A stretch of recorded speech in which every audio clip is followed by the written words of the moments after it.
បើមិនប្រកាន់តើអាចប្រាប់បងបានទេតើអាចប្រាប់បងបានទេ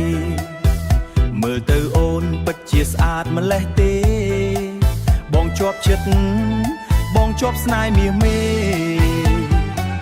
សួរត្រង់ទៅនាងតើបានទេតើអូនទំនេរឬក៏មានគូពលអូនទៅនៅលងលេះទេអូនម៉ាប់តែអូនគឺដាច់គេស្រឡាញ់អូនមិនមែនរឿងអើងទេ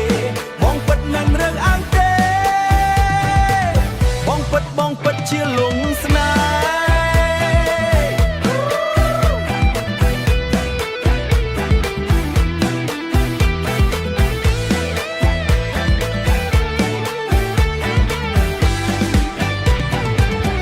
ថ្មីចប់បងនឹងប្រាប់ម៉ែឲ្យចូលស្ដី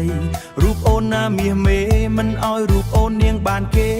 បងស្លាញ់តែមាសមេមិនឲ្យអូនណែខកចិត្តទេជឿចិត្តបងទៅណាពើមាសស្នេហ៍ក្រោយចប់ចូលឆ្នាំខ្មែរបងដូរចូលស្ដីមីជុំខ្មែរក្រោយចប់ចូលឆ្នាំខ្មែរបងនឹងចូលស្ដីមាសមេហើយ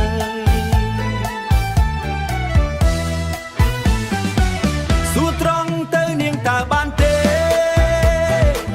តើអូនទំនេរឬក៏មានគូពលអូនទៅនៅលងលេះទេអូនម៉ាប់តែអូនគឺដាច់គេមិនឲ្យរូបអូនមកនាងបានគេមិនឲ្យអូនណែខកចិត្តទេមិនឲ្យបងទៅណាបើមាសស្នេហ៍ក្រោយចប់ចូលឆ្នាំខ្មែរបងនឹងចូលស្ដីមាសមេ